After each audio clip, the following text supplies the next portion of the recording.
Okay. All right. Open that up. And Ben, what are we drinking? The Matsui Sakura. So it's a Japanese whiskey I have at my work. Love the hell. A bit pricey. But basically it's a traditional Japanese Scotch style whiskey. But instead of aging it in your normal like oak or like traditional style casks, they age it in Japanese cherry blossom wood. It's what the fact that it's aged in cherry blossom wood is what gives it that unique flavor I was messaging you guys about. So it is going to taste a lot like a traditional Scotch style whiskey, just as a heads up, Landon. So you might get a little bit of that smokiness. I like Scotch. It's just not the like shove peat down your throat kind of. Which I know Brandon and Colin, you guys both like smokier stuff. So that same brand, I'm like Colin. I enjoy whiskey. But that brand, they have one called the Peated, which I think is about $5 cheaper. But yeah, that's the other option I had where it's just like that was the biggest pour, so that one goes. Okay. Keep in mind, I just went golfing and I've already had some to drink. Well, it's your whiskey though. I mean, fair. You're not working tomorrow. Yeah, I am. You know, I don't last tomorrow. So. I mean, albeit I don't go until 3, but. All right. Do we clink? That's a long reach. Look at yours, boys. Right. Nice. That is good. Yeah, that's nice. Yeah, that's the reason why I like it, is because up front, nice and smoky scotchy. On the tail end, which is why I figured you would like this a lot, Colin, is the kind of floral gin type aftertaste at the end. Botanical. Yeah, that's nice. Just buy that. That is really good. That is really good. So I say the Japanese do not fuck around with their. No, did you say? I think you said it, but this is actually made in Japan. Like it's not just Japanese style. It's actually made in Japan. That's awesome. So, 1 out of 5 dice. What do you guys rate? No, I'm kidding.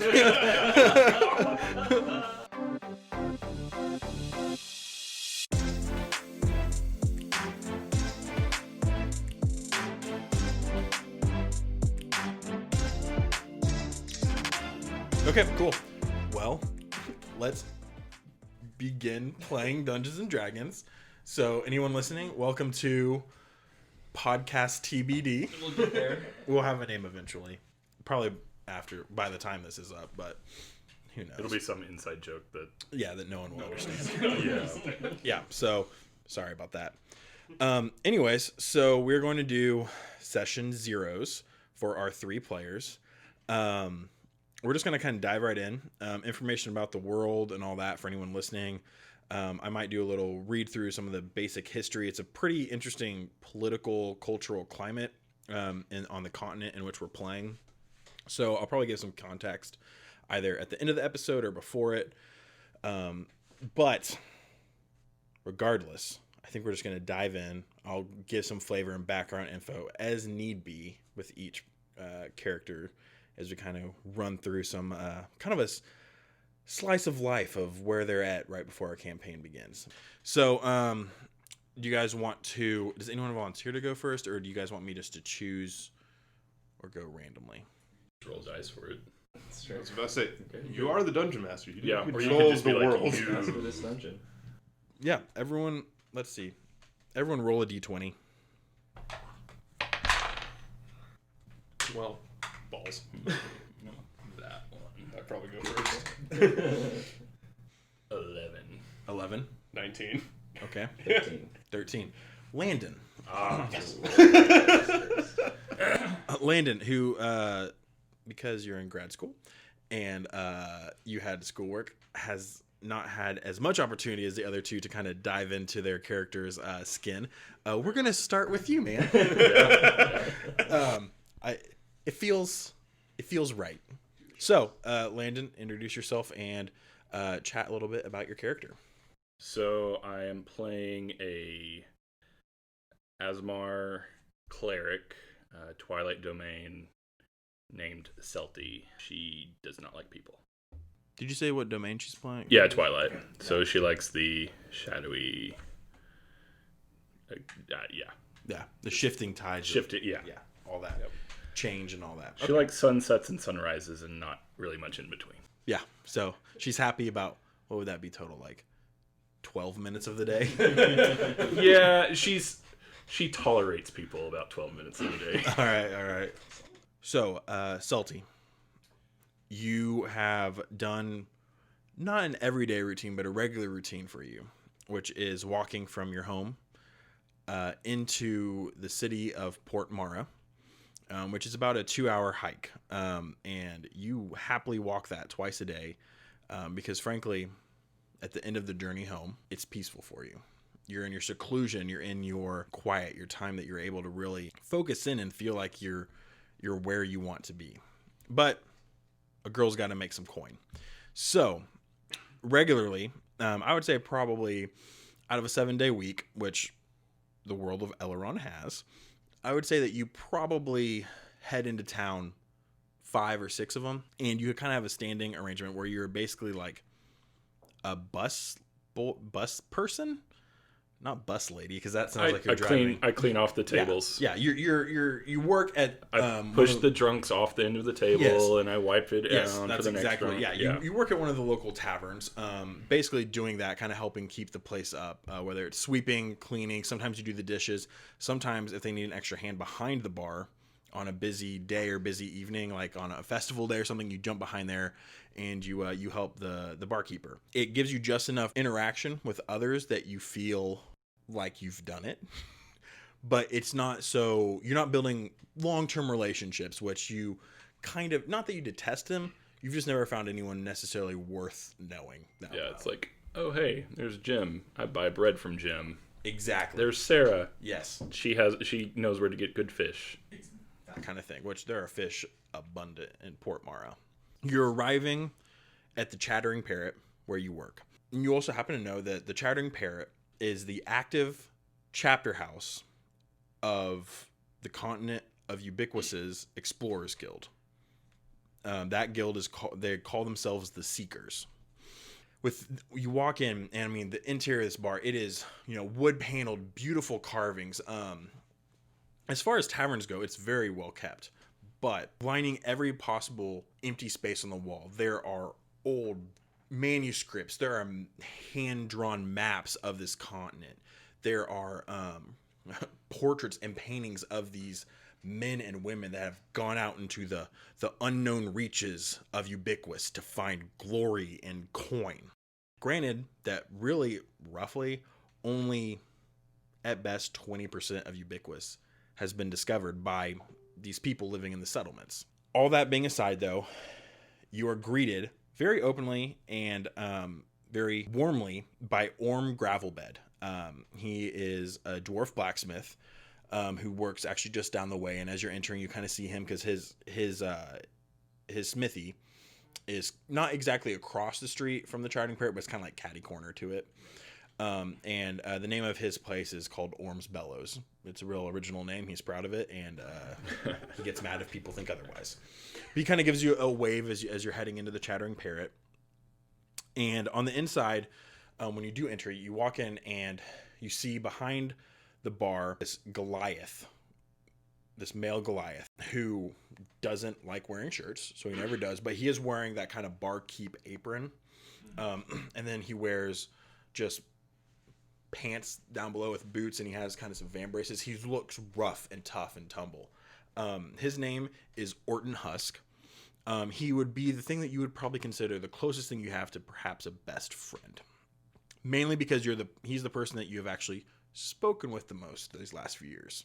He kind of sees you and he kind of gives you a nod and beckons you over to the bar where he's cleaning some glasses for the day. So am I just coming into work right now, or I'm okay? Yeah, you're just arriving. I would say you would probably leave a little before dawn so you can enjoy that time of day. And so I would say it's probably just now getting to be when your typical person would wake up and start having breakfast. So in our sense of time, probably like 8 a.m., maybe 7:30 or so. People are just starting to get bustling, but he's there and he's already cleaning glasses for the day. So I'll just kind of casually walk over, and I'm assuming I have like an apron or something like hanging on a hook right behind the bar, and I'll just and it has the on kind of stitched onto the front of it is the logo of the Chattering Parrot, which is a parrot perched on a stoop, except he has a big old like tricorn hat on his head. And that is the logo of the Chattering Parrot. Nice. All right, I'm getting a good feel for this type of tavern. Morning, Horton. Hey. Or not Horton. Orton. Horton. Horton, here's a who. Yeah, it's Orton. No H. It's Orten. Orton kind of leans in, conspiratorial with you, and he says, "Hey, the boss is she's gunning for you this time. Giving you a warning. She has a special job for you today. So if I were you, I'd start looking busy real quick."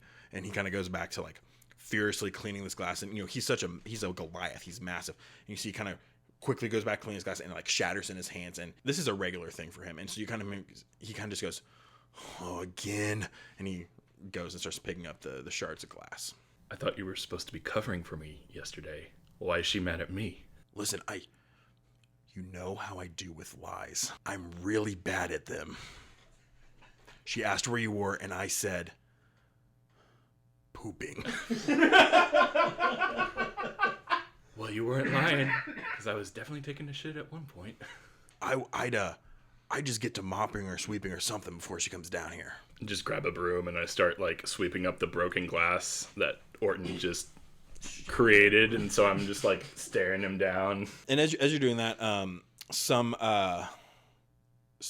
seekers who the way that the parrot, the Chattering Parrot, works is that it's a tavern, and it actually doesn't have any rooms available for rent, but it does have basically what they call the bunk on the second floor. And what the bunk is that any seeker, so any member of this Expedition Explorers Guild who is in town in Port Mara and can show that their ID card, they're actually guaranteed free lodging in the bunk.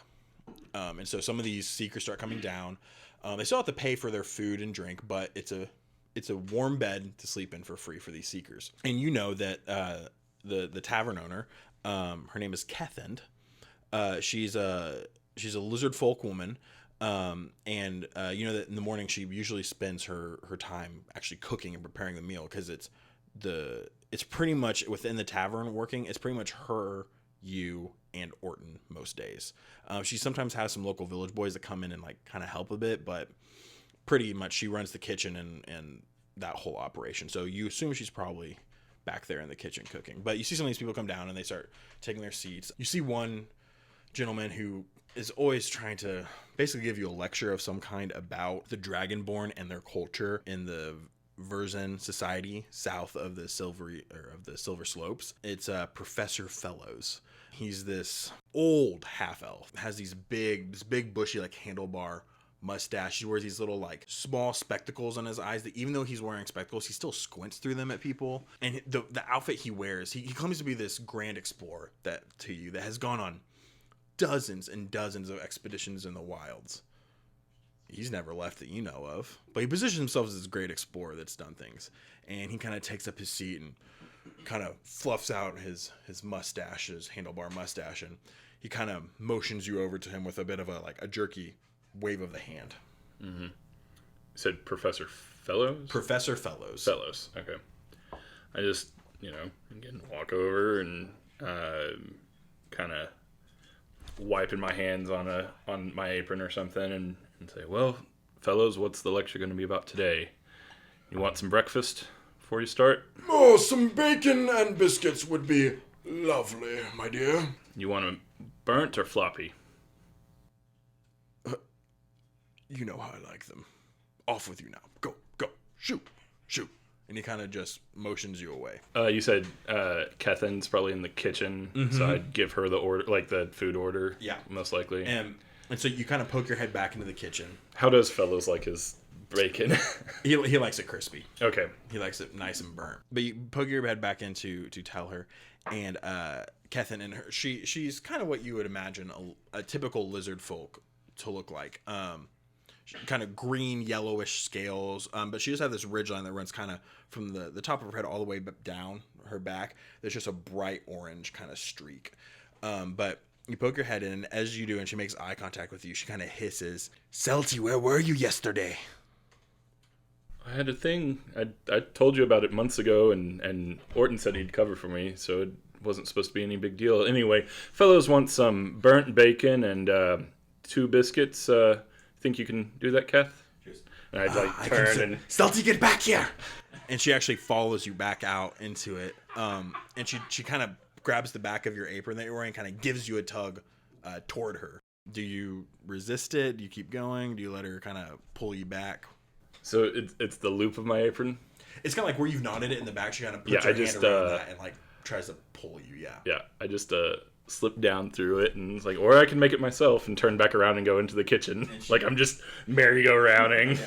And as you go around her, she just kind of like, she hisses again, this kind of like sound, and she goes, "Oh, Celty," and she follows you back into the kitchen. This time she kind of corners you within the kitchen near the stove and the oven. "Celty, we're having some trouble with some rats down in the cellar. I need you to go take care of it." You want me to make them breakfast or something? Are they part of the Seekers, or... Go kill the rats. Oh, okay. Yeah, no problem. "Celty, you're not a foolish girl. Stop acting like it." And she just kind of turns and goes back to her cooking. So, and she's a bit of an older lizard folk. And while you know she berates you, she actually cares for you in her own odd sort of way. But yeah, she's tasked you with clearing out the rats in the basement today. Where is the basement? Inside, outside? Like there's access to it behind the bar. Like there's like a little bit of like, I don't want to say trap door, but like an opening behind the bar that you can go. And they're actually like legitimate stairs. It's just like an opening, like a door in the floor. Trap door seems like too sketchy. It's a legit like opening, but you can go down there that way. So, and you've been down there before to grab more ale or wine or whatever it may be.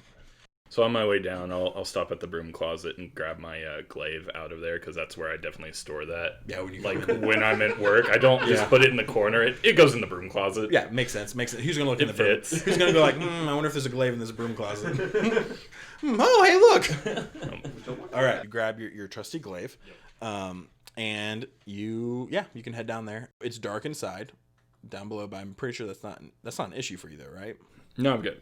I ate my carrots growing up, so okay. All right, yeah. So you go down there. There's no light.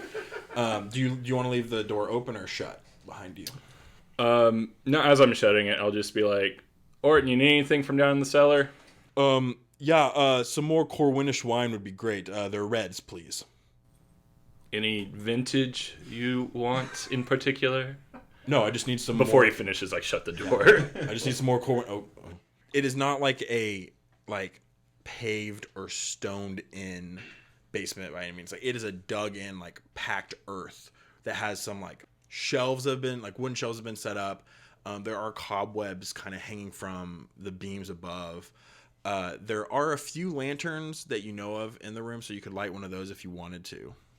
It's totally up to you, but essentially you're standing in pitch dark.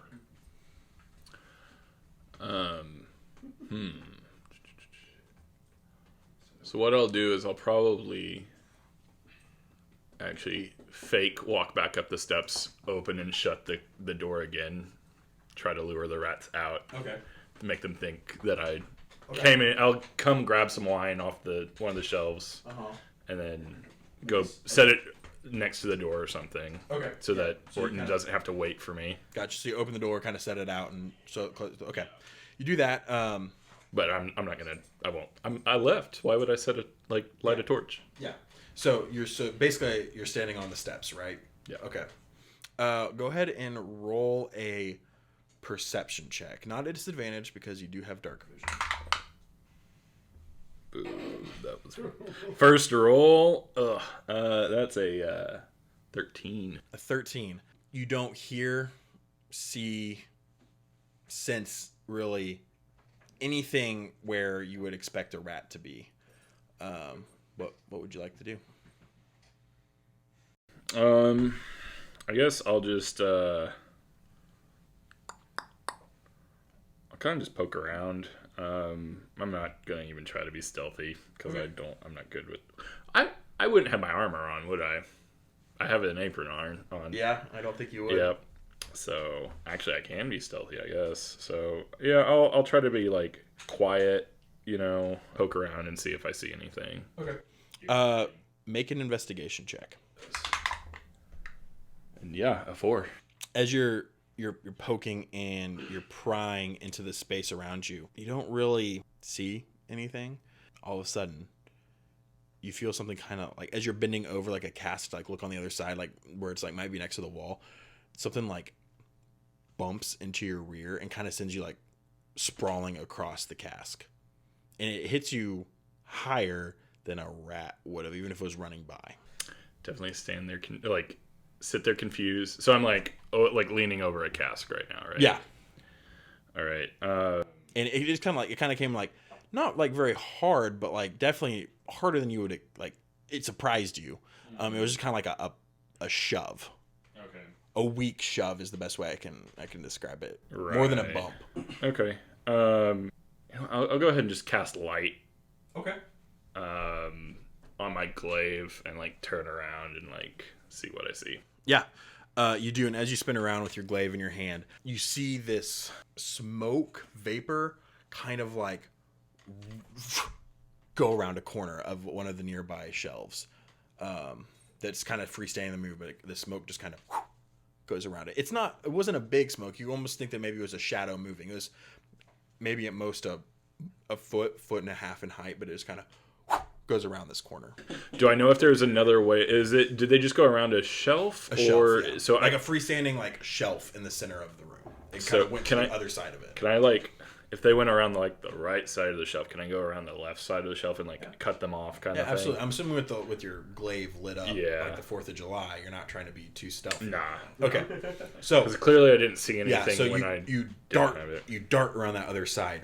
And as you kind of almost like lean with the tip of your glaive that's protruding line, as you do, you see this kind of impish creature with wings that kind of has smoke billowing off of it with like a hook nose, and it's holding on to like the side of the cabinet, and it sees you and it just kind of looks at you, and it just mutters this. You feel like it's a swear word at you. What languages do you speak? Celestial, Common, and Draconic. Celestial, Common. Okay, yeah. So you don't understand it, but it kind of swears this thing at you, and then it lets go, and its wings. And now you see what the smoke was. These wings are, and that's where the smoke is billowing off of these wings that are keeping it off. But it's kind of this bony, angular, impish thing that has a hook nose, and you see that even like the tendrils on like its tiny little hands, like it has smoke kind of coming off of it and wafting around it, and it's going to leap at you. So I need you to roll for initiative. All right. Oh, shit. All right. That is not a rat. Gonna get you. That's a 13. Before we start, go ahead and just roll I'll have you roll a nature check. Yeah, nature check to see if you identify what this thing is. That's a 16. 16. You've never seen one like this before, but you have heard of them. This is a creature, an elemental creature known as a method. So, and you, based on what's billowing off it, you get a feeling that it's something you've heard of called a smoke method before. But the method goes first. And so what it's going to do, it is actually going to just fly up right close to you, and it's going to try and like take its claws and scrape them across your cheek. That is an 8 to hit. No, even without my armor. Man, yeah, that was a bad roll. Okay, yeah, and that's all it can do. Your turn. Yeah, I'm going to. Ooh, yeah, I'm gonna just. You know what? Screw it. I'm gonna cast Guiding Bolt on it. Okay. Ooh. Does it make a save, or is that? That is ranged attack. Yeah. All right. It is within melee with you. Oh, it is. Yeah. So you'd have to roll a at a disadvantage. I got my glaive. I'll do that for right now. I'm gonna hit with my glaive. Okay. So. Is a glaive a reach weapon? It is. Oh, is that this also with disadvantage? Then I take it back. That's a Guiding Bolt. Okay. If they're both at disadvantage, okay. All right. So yeah, roll both of them. That's a 17 to hit. 17. Yeah, that'll hit the level. Disadvantage? Oh, no, yeah. Thank you. Okay, yeah, roll. That's a 14 to hit. Yeah, you still hit it. 14 damage. 14? I'm sorry, what? It's 4d6. At level 1? Guiding Bolt. On a hit, the target takes 4d6 radiant damage. Okay. No, that just, like... That seems And my next attack roll has advantage. I don't remember Guiding Bolt being so unbalanced. Yeah. Wow. No. Yeah. That's Yeah. okay. Okay. So 14 damage. Wow. Okay. Yeah. Yeah. So you just hit it with this radiant burst of light, and you kind of sends this the smoke method kind of like tumbling in the air, and it kind of regains itself, and it kind of snarls angrily at you. It's probably now moved about 10 feet away from you. But what it's going to do is breathe in deeply and then just send out this like hot cindery breath at you. It's going to use its cinder breath ability. I need you to roll a dexterity saving throw. Natural 20. Nice. Yeah. You save. Okay, so you aren't blinded until the end of its next turn. So now it's your turn. Okay. And it's how far away from me? It's about 10 feet. Okay. Yeah, now I take my glaive, and now I'm going to hit it. Stupid guiding bolt out of the gate. Don't forget you have advantage. All right. I know. I needed it because that was a 4. This is a... What's my bonus? 18 to hit. Yeah. That'll hit. Again, small elemental. And that's 10 damage. Roll the 9 plus 1. Yeah, you swipe through it, and it just turns into smoke. And you killed it. Got wrecked. Congratulations. Wow.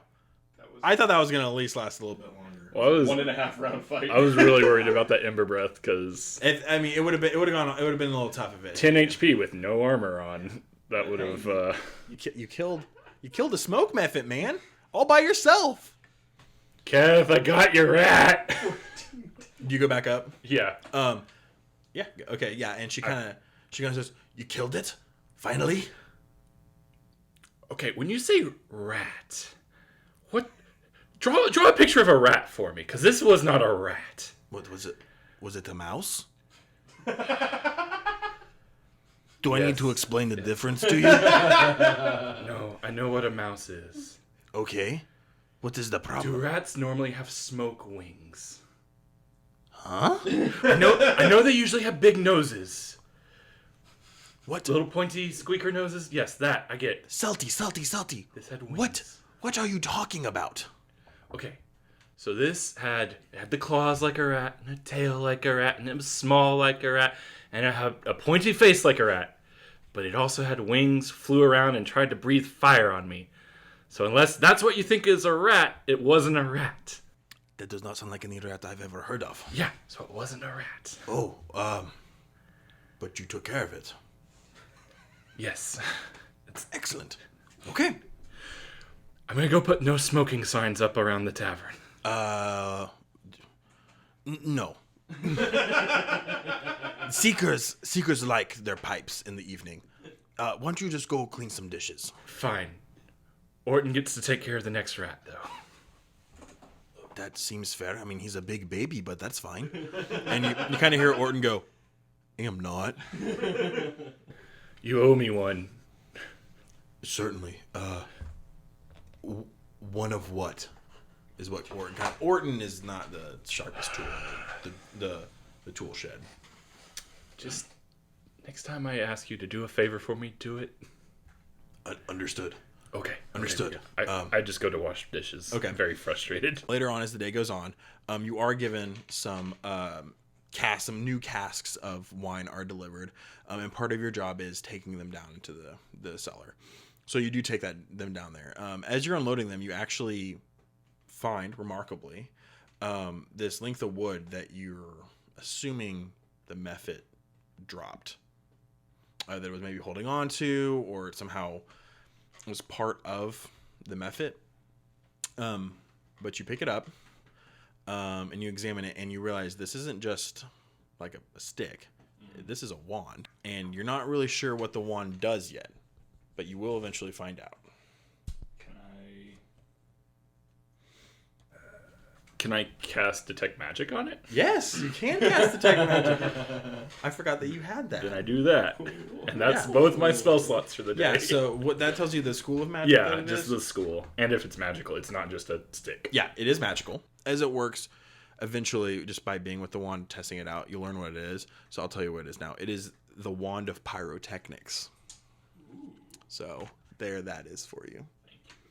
As you're going about the rest of your day, this new wand that you know is a wand now, you're kind of looking forward to getting back home this evening and kind of seeing what it can do. Kind of look over your shoulder at one point, and there's normally a soft din, like conversation running through the tavern. As you suddenly realize that everyone has gone dead quiet. You yourself kind of stand, straighten, and turn, and you see a sight that is not uncommon in Port Mara, but certainly a novelty, something that you don't see every day, especially for someone like you who doesn't really live among people. You see, kind of striding through the doors of the Chattering Parrot is this large, broad-shouldered, blue-scaled dragonborn. And that's where we're going to end your session. Okay. Cool.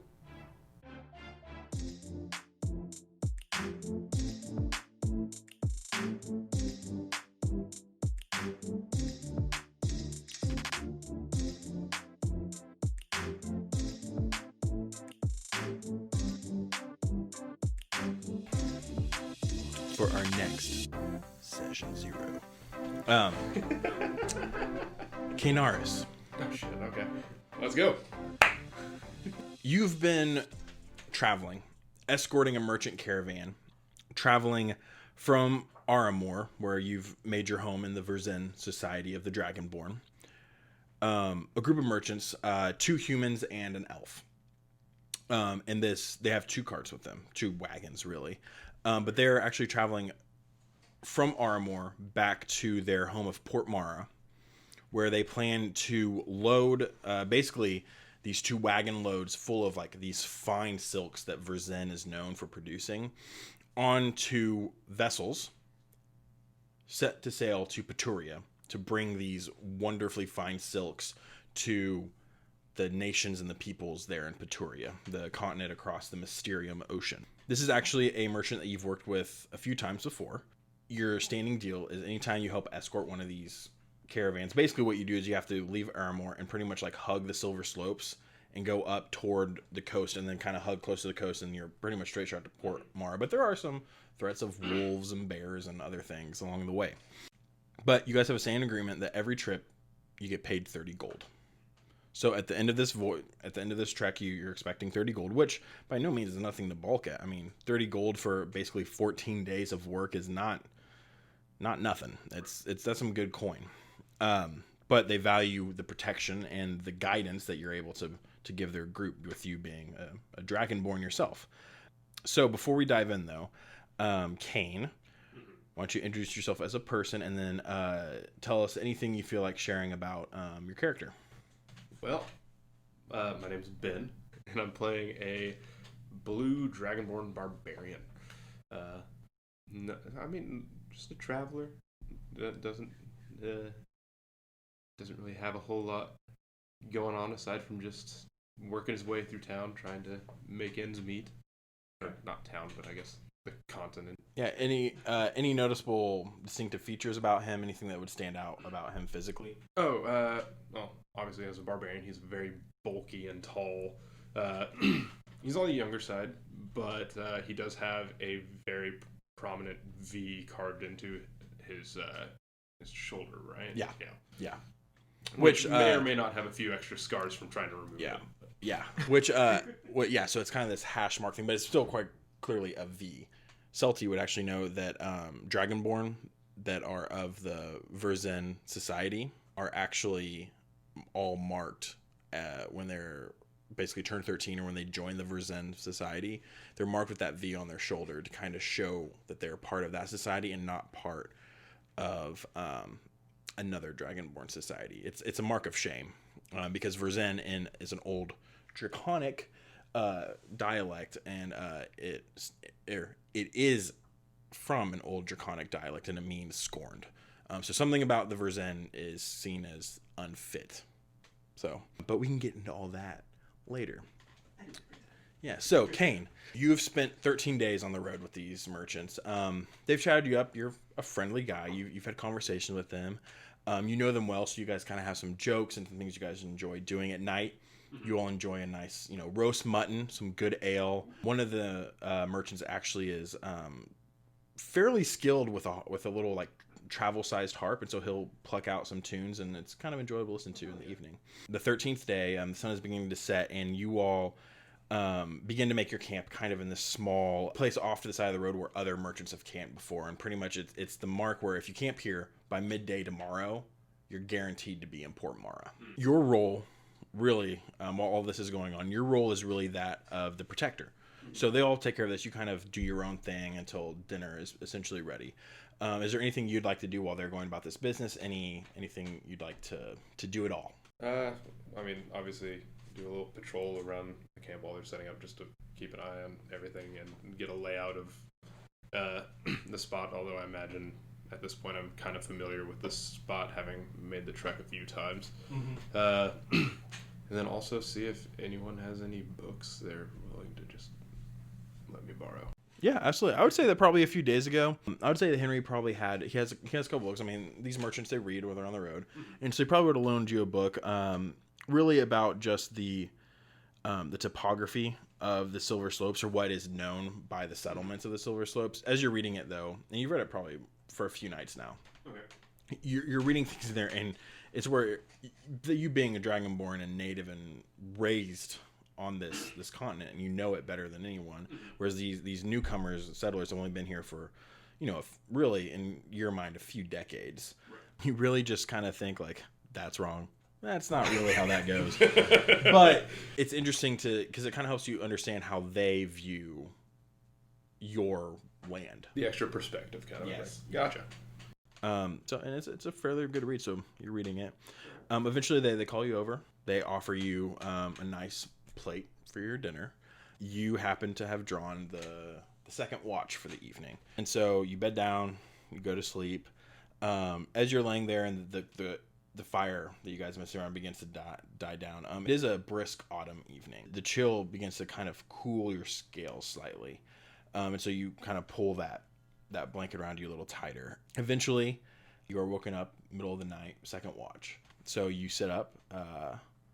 Go ahead and make me a perception check, just for the first half of your watch, just to see if you notice anything at all. Yeah, I'm gonna go with my black dice. Those always work out well for me. Unnatural 20. Unnatural 20. Nothing really stands out in the first 2 hours that you're on this watch. There is a light breeze, so it chills you, but not so much that it makes you cold. Kind of one of those perfect, autumn evenings. But as you're entering the second half of it, and this is where the moon really has reached its peak for the evening, go ahead and make me another perception check. It's going to be the one that's going to be not great. Ooh, 9. As you are saying there, nothing seems to happen. And your watch draws to a close.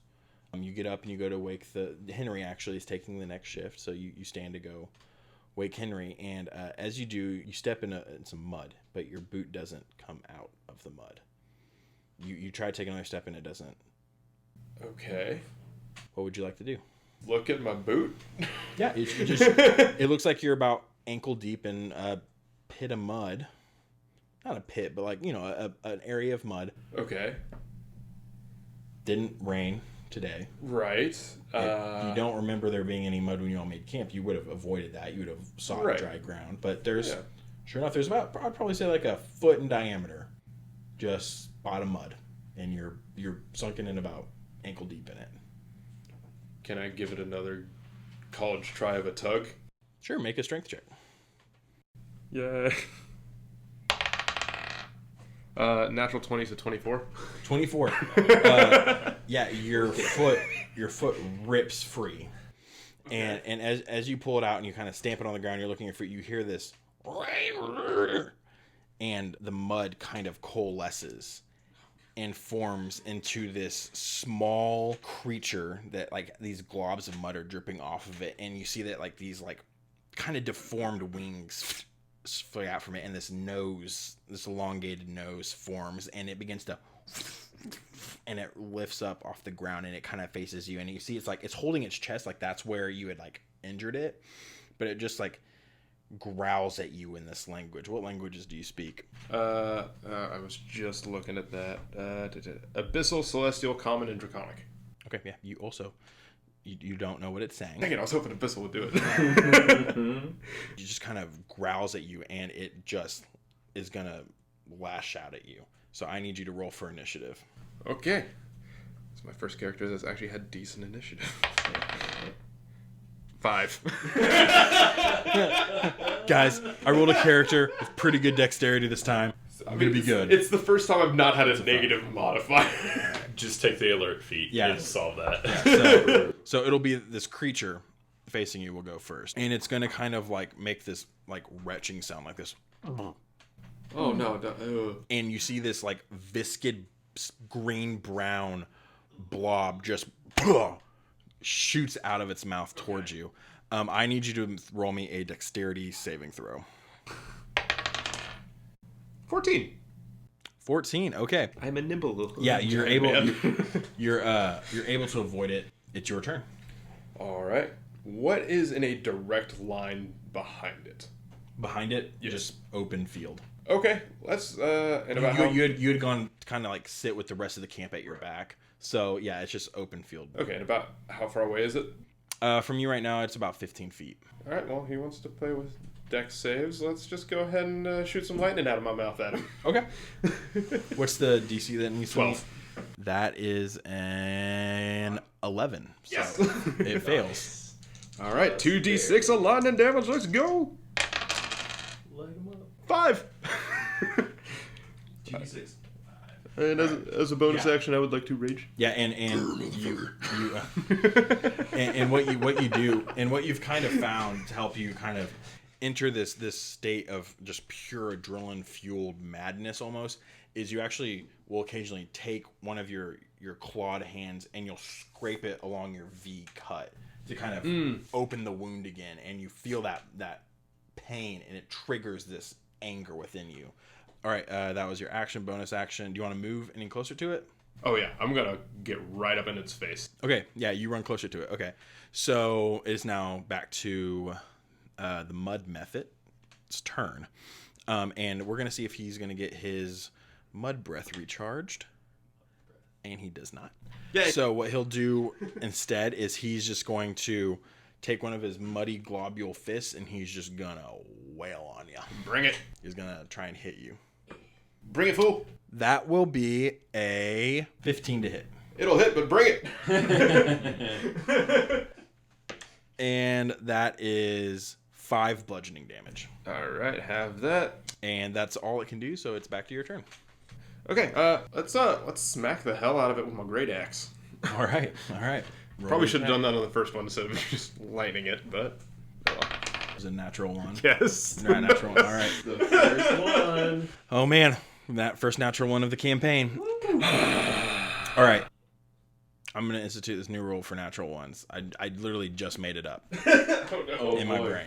Well, because, okay, so I like the idea that sometimes a natural one might result in, like, something bad happening. bad happening. Yeah. Sometimes it might just mean you fail.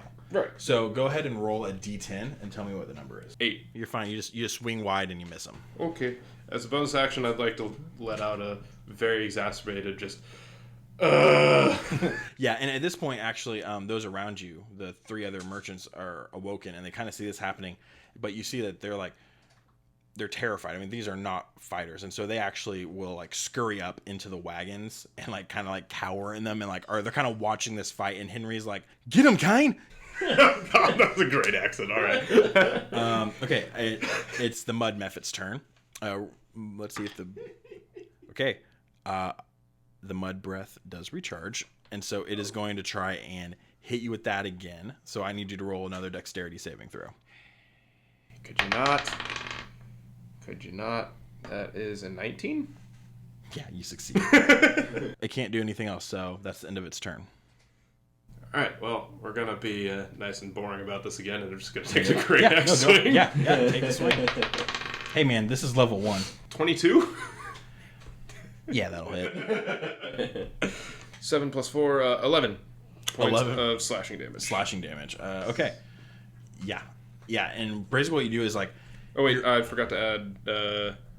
There's more than 11. Well, I was about to say, doesn't rage add... Plus 2. Plus 2, so 13. Wait, is it 2 to damage or 2 to attacks? Look that up for me. Balls. Good Plus 2 melee damage with strength. To the damage? Yeah. Okay, so 13. I'll take another 2 away from him. Okay, cool. All right, his mud breath once again recharged. Oh, God. Stop making me jump. I roll a d6. If it lands on a 6, it recharges. Oh, yeah. I just happen to have rolled it 2 times in a row now. Nice. Okay, so it's going to shoot you with a mud breath. So roll that dexterity saving throw. 16. Yeah, you succeed.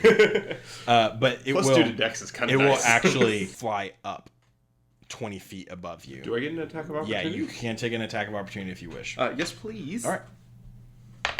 God dang it. 17 plus 6? Yeah. Yeah, that'll hit. That'll be 9 plus 4.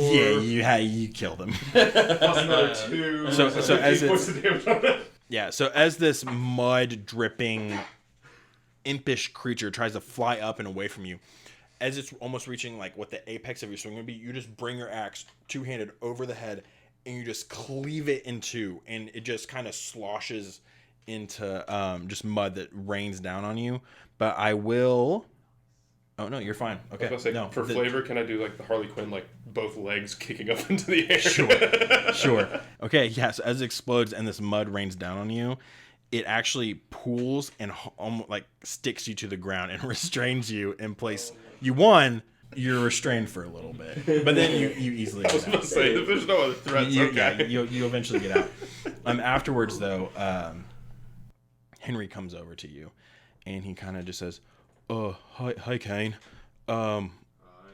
So, I feel like we should have done something there, man. I mean, you were fighting, and it hit you pretty good a few times. And, well, I'm sorry, mate. Look, this is something that was given to me when we were picking up the shipment in Aramor. I don't know what I'm going to do with it. They called it a make tiny charm.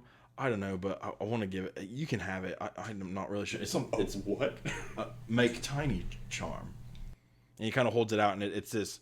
You see, it's like this little like fist, like kind of made out of like a silvery metal hanging on a cord.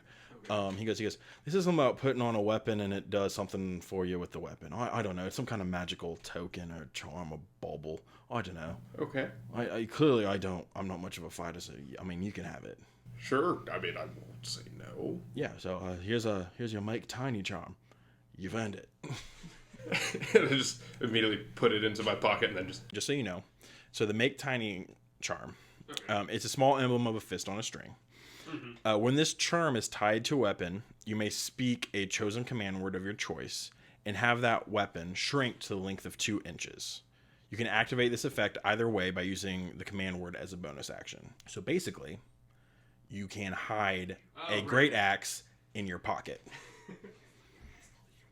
But anyway, so the rest of the evening goes without issue. You rest up. Yeah, I would like to do just my little nightly prayer to absolutely. Bahamut. Yeah, before for sure. I go back to sleep. Yeah, you say your prayers to Bahamut as every good young dragonborn boy and girl is taught. I'm a good boy. Yeah, you say your devotional to him. Roll me a religion check. Oh no. Just cause. 16. Okay. We're actually now close enough to the ocean where you've been smelling a little bit of like that sea salt, but you can actually see, not clearly, but you can actually see like a bit of like what is ocean water on the horizon, even at night with the moon reflecting down on it. And just ever so slightly, there's a slight shimmer of silver to it as you finish your prayer. Ooh. So, Yay. you sleep. You wake up the next morning. You and these merchants set forth for Port Mara. Is there anything you'd like to do? You have probably about 4 hours. You usually, I would assume, ride in one of the wagons with the silks, doing whatever it is you wish. But I mean, you have pretty much 4 hours. Is there anything Cain would probably do this for us. Would he nap or read? Just continue reading through the book and making fun of the newcomers. Yeah, absolutely. Absolutely, yeah. And every so often you'll chuckle, and Henry, who gave you the book, he'll kind of look over with the expression of like, what is he laughing about? That's a very thorough and educational piece about the landscape of the Silver Slopes. I don't know why he's laughing about it. I mean, it's thorough. It's accurate and thorough. Do I hear this? No. It's kind of like his. Oh, okay. but that's kind of what he's thinking, because you'll chuckle at something that's like, you're like, that's not where that cavern goes. Things that you just learn as a dragonborn.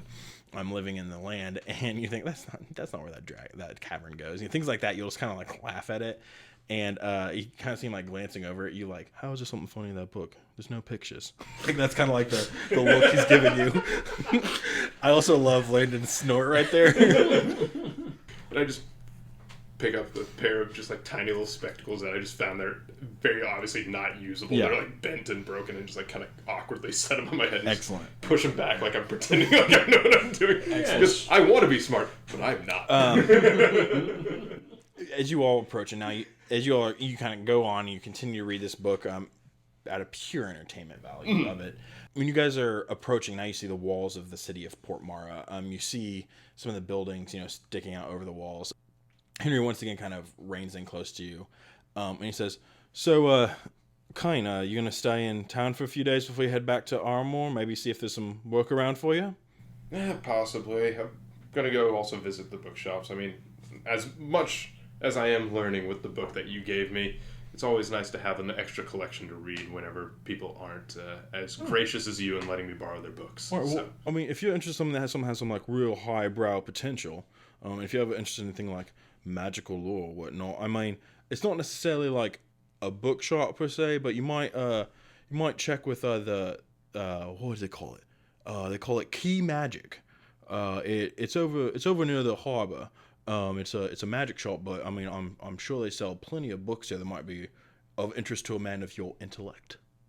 Oh, well, thank you. Push the bridge, the glasses up, and the earpiece is very obviously sticking up. I find it hilarious that Henry's calling you a man of intellect when your intelligence score is 9. A 9. Yeah. But to Henry, you're a pretty smart dragonborn. If you are looking for work though while you're in town, and you're interested in doing another escort job or something, I do know that there are always the seekers over at a tavern in town called what is it called? The Chattering Parrot. That they're always looking to hire somebody as a guide. And I mean, dragonborn, well, we get them in Port Mara from time to time. They are a novelty, and plenty would be eager to hire you for good coin to I don't know, help guide them on an expedition into the Verzen lands or whatnot. Quick question: Is that the one with the parrot with the derpy hat on top of it as the logo? Yeah, that's the one. Okay, yeah, I've walked by there. Yeah, I didn't know that was a place you could actually get work. I thought that was just a tavern where they. No. It's a guild hall too for the Seekers Guild. They should really work on their iconography. It just looks like a happy place, not a worky place. What is that? I mean, I'm not a member of the guild, so I don't know. But I mean, I think it'd be a pretty cool place to hang out every now and then. Too worky. But as when you guys arrive to the city gates and as they pass through, that's where you and these merchants sort of part ways. You are handed 30 gold. So you are paid 30 gold. Can I try to convince them of hazard pay? Yeah. What would you say to try and convince Henry and his compatriots of this? Hey Henry, we've worked together for a little while now. That's true. You should know, I don't need help, but the attempt of help would be appreciative when doing my job. Just pretend you're waving a wooden sword in the background. So, because you didn't even do that, could I get like just 1 extra gold? I said I was sorry and I gave you a trinket. I mean, yeah, but come on. That's a magical item. That could be very powerful and rare for all you know. Who's the one with the glasses? You are. And again, I cannot emphasize how fucked up these glasses are. Yeah. Roll a persuasion check. Roll a persuasion check. I keep swearing. That's all right. Ooh, 15. He'll give you an extra 2 gold. Ooh. Henry, you're feeling generous We today. know who the face of the party's gonna be. The barbarian. Perfect. No armor, just very eccentric clothes. Yeah, but you see these two wagons full of silks kind of make their way into the city of Port Mara. The day is yours. Where would you like to go? What would you like to do? I'm gonna head straight for that shop that Henry was talking about. Key magic. Key magic. I was gonna say no magic. I was like, that's not right. It's the word that in my brain should be pronounced quay, but it's Quay. Yeah. It should be pronounced quay, but it's actually pronounced key. Yep. Oh yeah. Yeah, so it's called key. Like I was trying to do a play on words where it's like important magic, but it's a visual gag. yeah. It's a pun that you have to see, and in a podcast you don't really you don't get that. So I had to explain the joke. Say, we don't have it written on a whiteboard, so even if we had video, well, and everyone knows a joke you have to explain is a great joke. Is a great joke. I mean, it's making us laugh. Yeah. Well, we're idiots.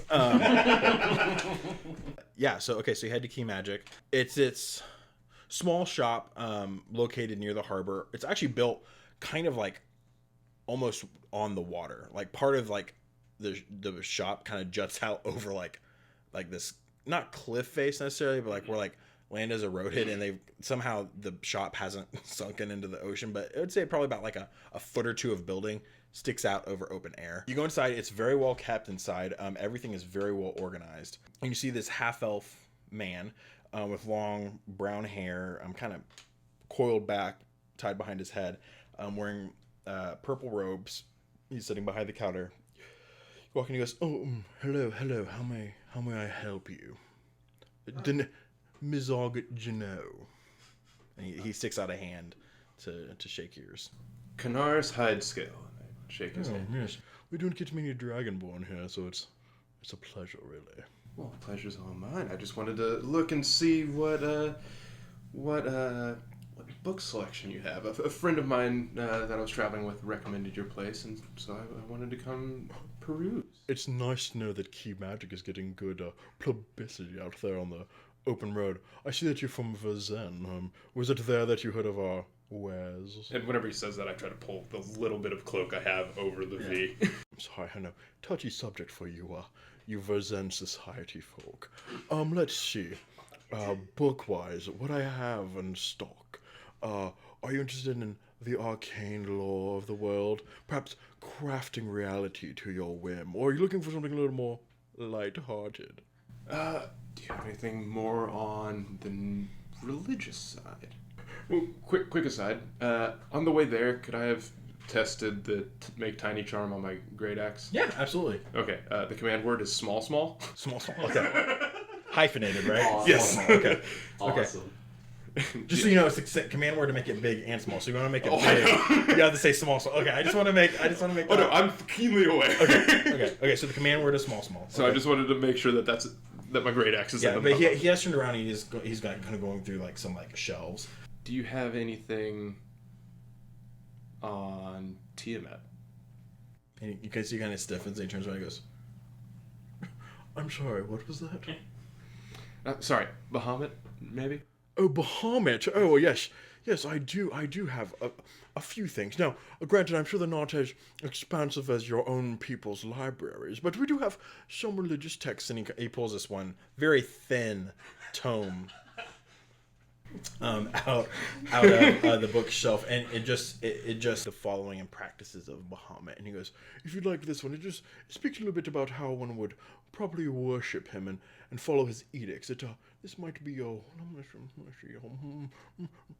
5 silver, shall we say, for this wonderful piece of your people's culture." So, you seem to be a very knowledgeable fellow, especially on my culture as well. So tell me, what do you think the 7 wings of Bahamut represent? 7 wings? Yes, a learned man such as yourself would obviously know the 7 pillars of the following of Bahamut, especially if you've read through all your tomes that which every shopkeep should. Yes, I have thumbed through several here, but I cannot say that I'm intrinsically familiar with the worship of Bahamut. I myself am not a man of the cloth. And you see he kind of like starts like perspiring a little bit. Roll a deception check, though. Pulling a barbarian line out his butt. Love Deception? Yeah. Where is it? +1. 15. Okay, let's see if you can. Let's see. I'm enjoying this.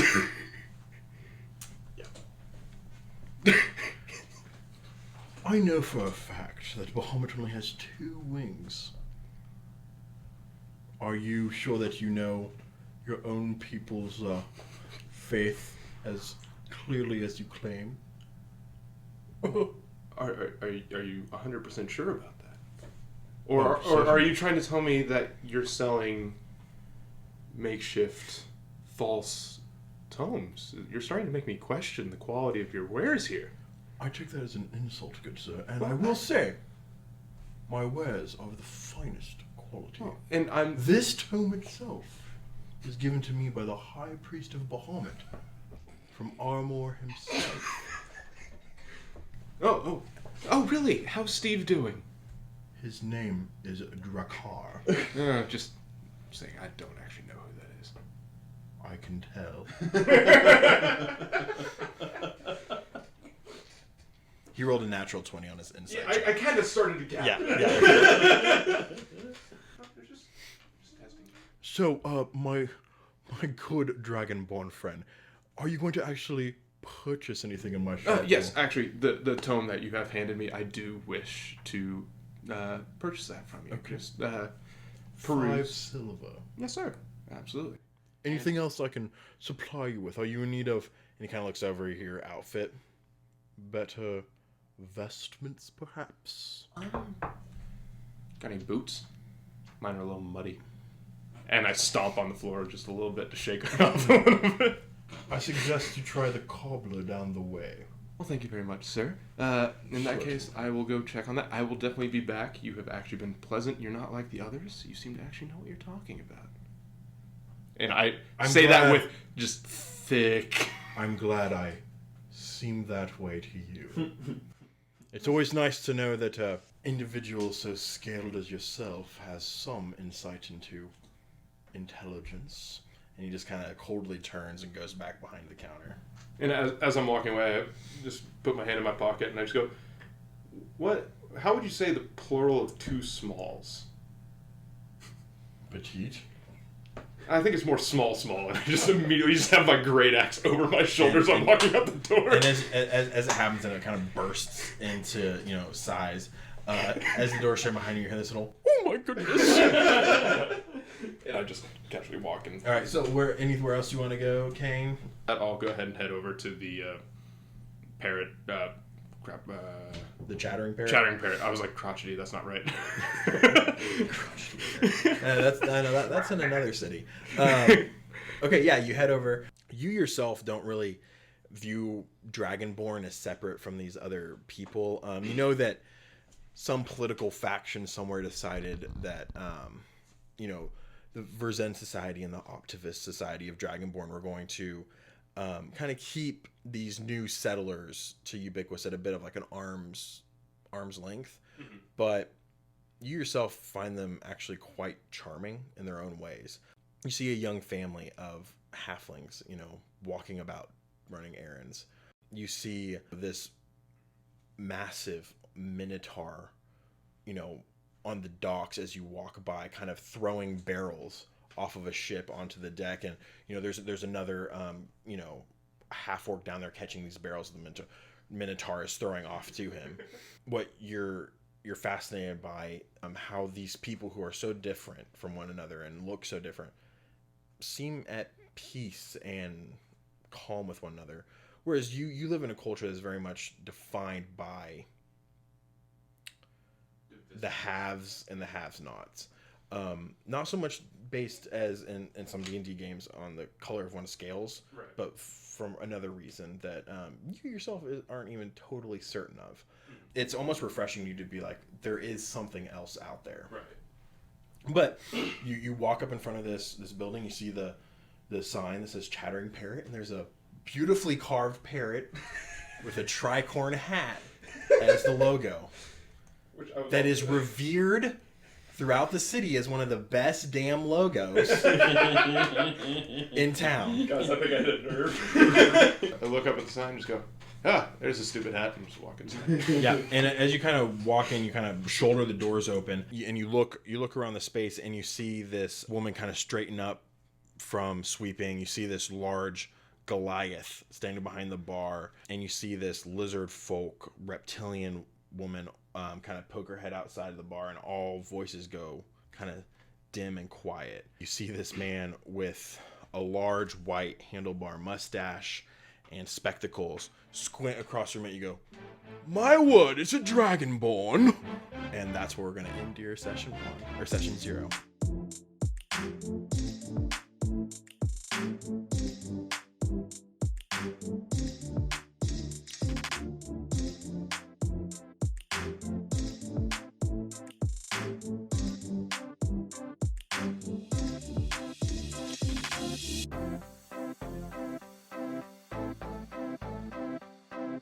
And now, for our third and final characters, Slice of Life Session 0 kind of playthrough. We have Colin. Colin, would you like to introduce yourself and talk just a little bit about your character? Sure, yeah. As we have just said, my name is Colin, and I am going to be playing Varis Leodin, the half-elf druid, or half-elf, high-elf druid. Pretty typical elven build, very slender, those sharpened features. Most of the time these days, he has some very well-made clothing, very nice cloak, very nice leathers. They're a little road-worn. Did you say Varis or Varis? Varis, right? I don't remember. I think you said Did Varis. I say Varis? Varis. Yeah, Varis. Okay, Varis. Okay. Either way.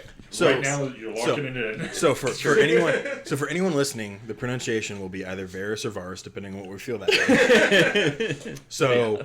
Sorry about you. Varis, we're actually going to begin 2 months ago. You were riding in a carriage. Sitting across the carriage on the other seat of it from you is your father. You are in the high elf city of Envar, in the high elf nation of Engvar on the continent of Peturia. It's a hot, muggy, miserable day. The odor of fish and salt brine and just squalor kind of float through the carriage windows. It comes to a stop, kind of an abrupt stop. It kind of, your father has to like hold the side of it, side of the carriage to kind of steady himself. But he opens the door and motions for you to step out. I will step out of the carriage. He follows you closely, and somehow, as you step out, it hits you that you thought the rancid odor of the fish and this brine was bad in the carriage. It's much more potent when you stand out and get outside. You have arrived at the harbor of Emvar, where you have booked yourself passage from Peturia, your homeland, the place you've never left before, to an unfamiliar land, unfamiliar continent, the continent of Ubiquis. And in 2 months, you plan on setting foot there and discovering something, making sense of something of these visions and dreams you've had. Your father kind of lets out this disgruntled, Varis, I do wish you'd reconsider this foolishness, son. You know I must go, father. This is... Your mother and I have indulged this fancy for this year. We've let you travel all the way to Everpoint and even as far as Heshrin, reading in libraries, trying to discover whatever this silly dream or vision or whatever it is you've had. Why isn't it time for you just to grow up and join the family business, son? I know you refuse to believe me, father, but I cannot simply stand by and forget the visions that I have had. I know You think it's just some silly fancy, but I know what I saw. Your mother and I certainly can't prevent you from going. You did buy passage on this. And he kind of looks over at the ships in the harbor, and you see this kind of disgusted expression across his face. Upon this vessel, if we're going to call it that. But I must say, Varis, have sense, son. We cannot abide by one of our own children going off on some grand adventure based on some dream that they had or something they saw while under the influence of some vapor and some coming of age ceremony. Have sense, son. Stay. You've made your mother dreadfully upset. Do you know what her lady friends are saying about you? That you've lost your mind, traveling the continent looking for some answers in books 4,000 or 5,000 years past. Well, if that's how they want to talk, then let them talk. Though that's all you've ever seemed to care for.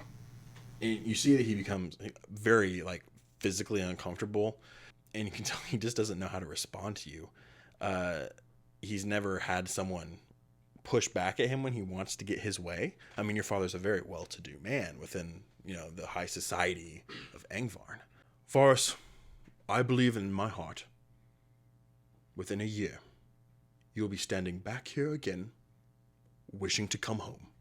And your father just turns, climbs back in the carriage, motions for one of his men to just throws a pack of yours on the ground, and the carriage just rolls away.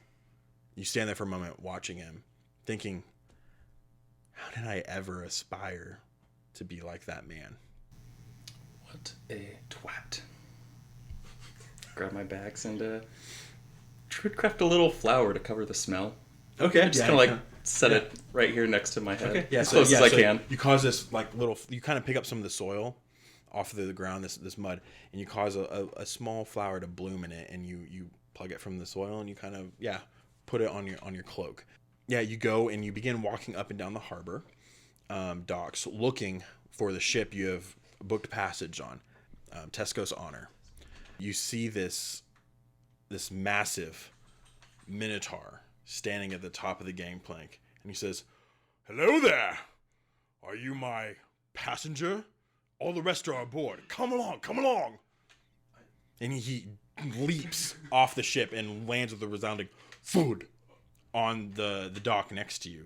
Oh my! And he goes, "Please let me take your bag for you." And he kind of picks it up and kind of your arm's still through one of the loops, so he kind of half picks you up. And he goes, "Oh, I'm so sorry, lad." And he kind of scoops you out of it and sets you back down on it. I mean, you're tall, but you weigh nothing compared to this minotaur. And he goes, he goes, come along," and he kind of rushes back up the gangplank. And this is one I think. Correct me if I'm wrong, but I think this would maybe be his first interaction with a minotaur. Definitely. Yeah. Pretty sheltered upbringing. Yeah. Varis has. Yeah. So, but your stuff just went up the gangplank in the hands of a minotaur. Please be careful with that. Oh, certainly. Come, I'll show you to your quarters. You have the stateroom. That's very reassuring. Yes, come. And he kind of leads you in, and he's pointing. He's pointing out, people to you on the ship that you're not gonna. He's like, there's Raj, and that's Reggie over there. Oh, and hey, Delilah, how you doing? And you see this kind of dwarf woman just kind of give him the bird, as she's she's folding up some cloth, some clear, maybe it's a sail or something, an extra sail that she's folding up, and she kind of just flips him the bird as you guys go by. Delilah really is a good sport. I mean, she loves me. I'm a captain. Now, come on. And he leads you down below decks, and he's leading you through this kind of winding little hallway. I mean, it's tight quarters as it would be on any ship at this time, and he's saying, now, all of our passengers, all 15 of you, have your cabins here on this level. And he goes to the far end one. He opens the door and this is the stateroom. And you see it, and it's a little larger than the carriage you rode here in. There's a bed bolted and kind of chained for supports up to the wall. There's a dresser. There's a candle that's half burned. And he kind of looks at you and goes, "Oh, I'm sorry. If you need the candle, just holler and we'll get one for you. But this is the stateroom. Usually my chamber when we don't have someone who's willing to pay as much as you did for passage to Ubiquis. But when someone pays like you did, son, you get the best." Thank you. And he leaves you in your room, and the door just kind of clicks behind. This was not a mistake. This was not a mistake. This was not a mistake. I just kind of sit on the bed and panic a little bit, but try to reassure myself. Okay. So, about an hour later, Tesco's Honor sets off from the dock. You have 2 months aboard this ship. Yep. What would Varis do to pass the time? Oh, goodness. He is going to try very, very hard to be friendly.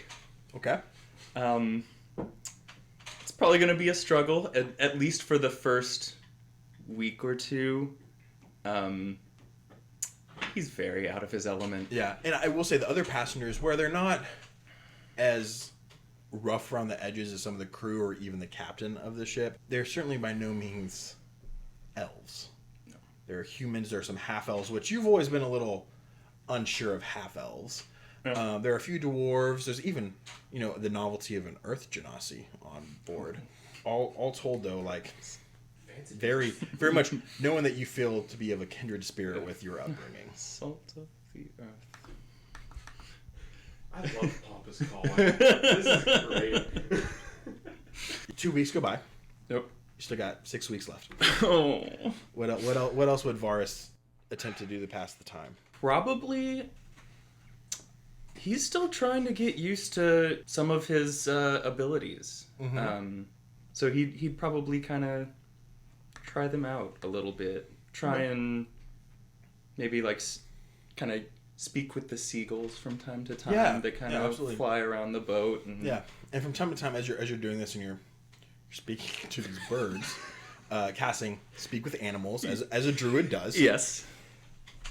You notice that every time you're doing it, because you probably will do it once, maybe twice a day. Yeah. As you're doing it, you start to notice that Delilah, the crew member Delilah, is kind of giving you like a weird glance off to the side every time she's doing it. And you notice that she starts like whispering to other crew members. After about a week of this, you pick up every time you're casting, because you kind of tune everyone out when you're doing this. Yeah. I need to focus. I mean, you're Varis Leodin. You have nothing ever to be ashamed or embarrassed of. You know your place and you're proper about it. Yes. But you begin to notice that as you're speaking with these gulls and these birds, the crew are stopping everything they're doing. And at one point you hear someone go, "Oh, is he talking to a bird? Well, that's fucking weird." I'm sorry. Can you not? "Oh, I mean no disrespect, sir. It's just, it's a bird. All they do is, fly, eat, and poop on the deck." They have very interesting things to say, don't you? I look at the seagull. And you just kind of... But He doesn't like you. But to you hear it say, "Of course I do." This is when your clothes begin to show some more wear. They begin to kind of get that like hard crinkle from being in salt air so long. One evening, after what's honestly felt to you like a year on this boat, after one evening, a little before what would be typically the evening meal, your presence and the presence of the 14 other passengers is requested on deck by the captain. I curiously go up. And when you all go up, you see that actually this long table made out of driftwood has been assembled in the middle of the deck. There are candles, and you see meats and fruits and vegetables of all kind covering this. And the captain, this Minotaur, goes, "My friends, we will tomorrow arrive in Port Mara. And so tonight, we feast." And so you all do. You sit there under the starlight in the moonlight. And for the first time on the ship, you begin to maybe understand the call that someone feels to life on the ocean. the lapping and hearing the waves crashing off the side of the bow, the stillness of the night. It's really beautiful and charming. After the dinner is done, one of the crew members kind of points up into the sky and says, "Look there! Look there!" And you all kind of shift your gaze over the bow, and you see this massive metal-built ship. It looks like a ship that would ride the ocean, but it's drifting in the sky above. And you see all these instruments and contraptions hanging off of it. For anyone who's wondering, that's a skyship. The Southern Mysterium Trading Company, which, Port Mar is part of their settlements, they use these things to research the weather and learn how to best, plant their crops and where there's the best place to plant, grapes for the best wine. It's fascinating what they do up there. And if you ever have the chance to see one in person, I recommend it. I've never seen one, but my brother has, and he said it's phenomenal what you see up there. It is quite a wonder that the arcane arts have pressed us forward in these past generations, but... It truly is. It's fascinating. And you see, everyone's just kind of, ooh, ah. And you being a high elf of Angvarn, whereas you've never ridden on a sky ship, but, you've seen them. They're cool. You're okay, this one is bigger than most, so you're that's pretty impressive, but so what? So your eyes kind of dip and differ from what you see, and they kind of go out over the ocean, because that's really more drawing to you right now, because it's what's unfamiliar. Yeah. And you actually see this break in the wave, and then another break in another wave. And then you see it again, only a little closer this time. Oh, shit. A few moments pass. Breaks out of the wave. And this time you see a shimmer, a movement of something, and then it's gone. Did anybody see that? And their eyes are all still kind of pointed up, and one of them kind of absently kind of says, "What's that, snooty boy?" I am... That's fair. In the ocean, I don't know what it is. And they kind of look, a few of them are looking at the side we don't see anything. They're looking over the side, but they don't seem to see what it is that you see. But then you see it again. Back into the water. This time you see there is a shape to it. Yeah, it's like something... Your sight almost goes through it a little bit. It doesn't necessarily stay the same solid color or solid opaqueness. Gotcha. It's a little bit transparent. Yeah. Yeah, I would stand up from the table and try and move closer to look out and keep an eye on it. Yeah. Okay. Ready to point it out. So as soon as it you breaks. walk over to the rail. Yeah. You see right below in the water next to the ship, and the streak of air, mist, something kind of shoots up in front of your face, and you feel the hair on top of your head kind of whip back. Yeah. And then it settles again. And you hear this little... Oh, gods. You turn around, and you see this little imp-like creature with a hooked nose and wings, but it seems to almost be semi-transparent, kind of comes and goes, almost as if something made of mist were to be given solid shape. And it's sitting now at the rail across the ship from you. Mm-hmm. But you notice that everyone else on the ship is frozen in place. You look at them, and they're all frozen, either mid-sentence to someone at their side or looking up at this airship in the sky. It's all frozen. The water still moves, but the people are still. The Mephit just sits there kind of wringing its hands together, just looking at you, and kind of makes another little noise. What are you? It responds, what languages do you speak? I believe, let's see, Common, Druidic, Dwarvish, Elvish, and Sylvan. You don't understand what it says, but it then kind of its expression goes from mischievous to angry after it says that, and its wings, and it lifts up off the bow, and you can tell that it's preparing to strike at you. Oh, I need you to roll for initiative. Yeah, God. Yeah. That is a total 20. You go first. Dope. What would you like to do? So I'll start off. I'll go ahead and cast Shillelagh as a bonus action on. Oh man, I have to think about that. I guess I'll have my quarterstaff with me for the sake of. Okay. Why not? Well, sure. Yeah. Why not? I brought You my might actually quarterstaff see Varis keeping it on him, being kind of like, what if these ruffians try to take advantage of me? So yeah, I can see that you would keep a quarterstaff nearby. Sure. Yeah. You cast Shillelagh on your quarterstaff. Yep. And Such a fun word. Yeah, Shillelagh. I would feel threatened enough, given the situation, that I wouldn't have a problem striking first. Okay.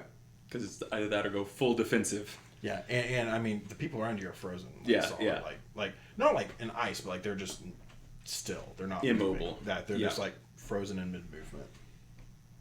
Okay, so yeah, Shillelagh on the staff, the little thing of mistletoe tied around it, kind of like blooms into it. Yeah, that's awesome. Yeah, greens it up a little bit, and I'll try and give it a whack. Okay.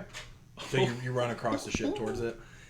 Oh yeah. Yeah. No, I did. Yeah. Okay. Perfect. Yeah, that's fine. Yeah, I'll come up on it, give it a big ol' swing, try and make contact, and that is still a natural 19.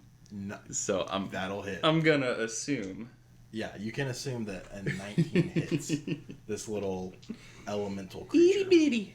That is 6 points of bludgeoning damage. 6 points of bludgeoning damage. All right. You bonus action. Bonus action was that. I would just call out, is anyone going to help? Okay. All right, I like it. It is going to a misty breath at you. Okay. So I need you to roll a dexterity saving throw. For sure. They're just gonna say, 1. oh, God. Oh, and I rolled max damage. Oh. You take 8 points of cold damage. Oh, boy. What's your starting health? Don't worry about it. I'm worried about it. And that's all it can do this turn. And it's going to stay right there, so. I'm going to cast Cure Wounds. Okay.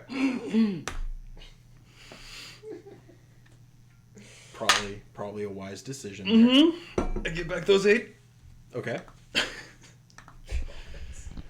5 plus 3. That was all right. So much needed. Okay, so you get back. Oh, so you're back up. You got all 8 points back. Yeah. Okay. Yeah. Cool. It is going to take a swipe at you. Okay. And that's a 7 to hit. Oh, darn. Okay. And then he will use his once a day ability. Oh boy. Oh no. And cast Misty Step. And oh shit. And he disappears. But then you hear this. And you see that he's sitting on the shoulder of the Minotaur captain. And he just goes. It's so deeply unsettling. And it's about 20 feet away from you. 20 feet away from me. Yep. All right. Okay. And now it's your turn. I am going to cast Fog Cloud. Okay. Centered on myself. All right. I like it. And I mean, that's really about all I can do, but okay. Essentially kind of using that cover to prepare myself. Absolutely, yeah. To swing if I see it come up. It's obscured vision. 20-foot radius sphere. The sphere, heavily obscured. Okay. Yeah, so you cast it and emanating out of your druidic focus, fog just billow out and it forms this thick casing around you. Are you able to see through it? I don't think so. I don't think so. Okay, but it's centered on you. Yeah. This mist method is going to think that maybe you're trying to escape, and so it's going to dive headlong into there and try and swipe at you. So it'll make its attack solid at disadvantage. Yep. 16 was the worst. Yeah, that hits. Okay. And so that'll be 1 point of slashing damage. Oh no. Yeah. So it does hit you, and it kind of stops there. Yeah. It's still in there with you, but that's all it does. Cool. Sorry. So it's you both are in this fog Okay. sphere. Yep. Technically, I have to make a concentration check. No. 8. Instantly the fog. Level 1. Level 1. The fog just vanishes. Now I've got you. Take another swing at it. Okay. Oh God, please. No whammies. That should be solid. 17. Yeah, that'll hit. Nice. 9 points. 9 points. Bludgeoning damage. Nice. Yeah, it's looking pretty hurt. It's kind of like flying lopsidedly now. And after you just a wing. crack it over like its head. Yep. And it kind of goes like incorporeal for a second, like kind of like vanishes and then like resolidifies. Yeah. But it will.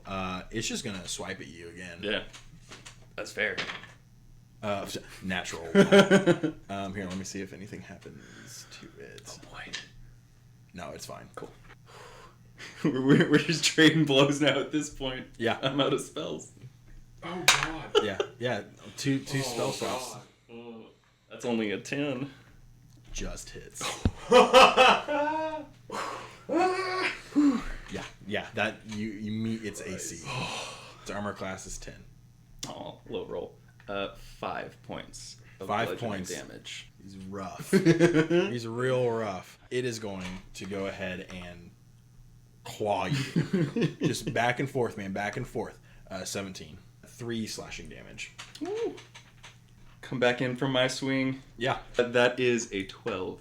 12 hits. That's pretty good. 10 points Oh, of yeah. bludgeoning damage. You kind of just like do like one of those like batter up, like you kind of like just twirl the quarterstaff and you just crack it, and you send this thing flying out over the side of the ship, and as it's going, you hear this, and it just kind of disappears. I will say though, because like that was flavor, but in all actuality, I do need you to roll a dexterity saving throw. Yep. Totally. Oh God, please don't die from the explosion. Hey, man, I got 6 hit points. What? 16. Yeah, you're fine. Cool. But what happens is the second that happens and you see it go sailing, you kind of set your quarterstaff down and you kind of like, you're like, I just defeated a monster by myself. I can do this. And you feel a familiar pull, and you feel yourself fall back. Oh no. And as your head should strike the deck, it lands in flowers. Your eyes open, and once again you stand, well, you're laying, but you're in this glen of blue, green, purple dappled bark trees with these orange and reds and pink flowers, vibrant colors. The grass is this brilliant green color, and the petals seem to defy reality, truly. And once again, you see the familiar 4-winged hummingbird that you saw before darting off. And you see the old man from before, sitting, stooped. This time, though, he notices you. Back again, I see. Oh, thank the gods. How long has it been? What, nearly a year? That long, has it? Oh. To me, you left just a moment ago, but... Get up, come on. Come on, up, boy. Boy! Yeah. And he kind of walks over and he grabs the front of your clothing and rips you up. He goes, when I say up, you stand up. I've had a very bad day. Please. What? Oh, gods. Listen. For whatever reason, you've been chosen the one to see this story through. What story? I can't tell you that. But what I can tell you is this. You will need help along this path. It is not one I wish for you to walk alone. Are you prepared to do what is necessary to uncover the truth? To find your way? I think I've already begun. That's good. That's good. Are you committed to the task? Though you may not know what that task fully entails yet. Yes. Good. I am.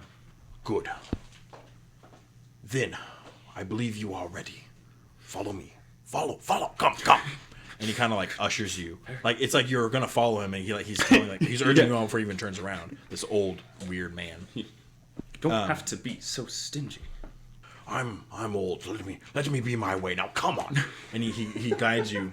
He guides you through the trees, and you walk for what seems like hours. You finally arrive, and you open up, and in the middle of these woods suddenly almost like disappear, and you're standing in the middle of this open courtyard where there's carved stone arches and beautiful gold gilded like stonework.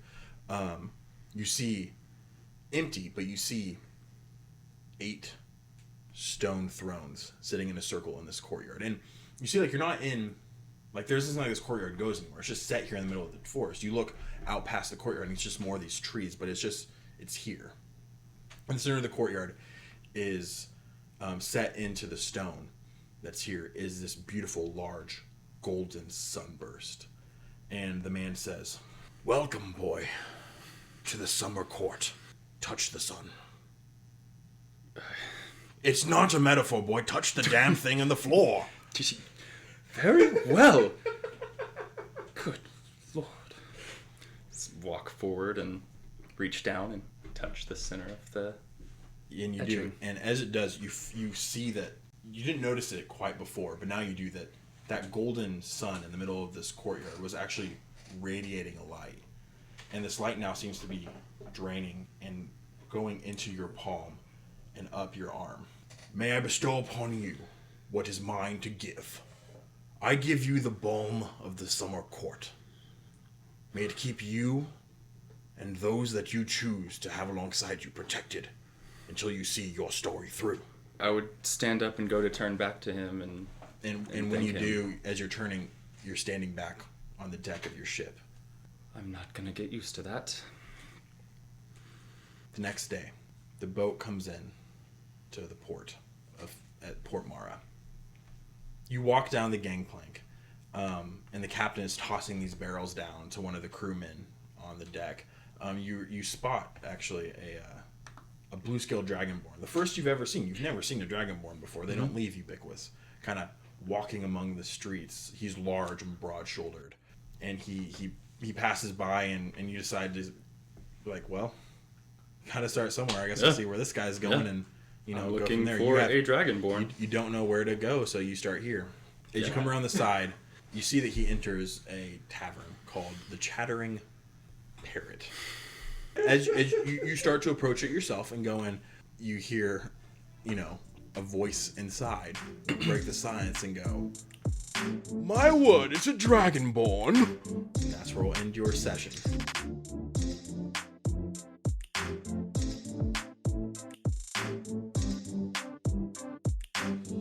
We'll pick up right there for all 3 of you with our beginning of our first full session of all of the characters together. Party time. Coming together through true happenstance Bet. here at the Chattering Parrot.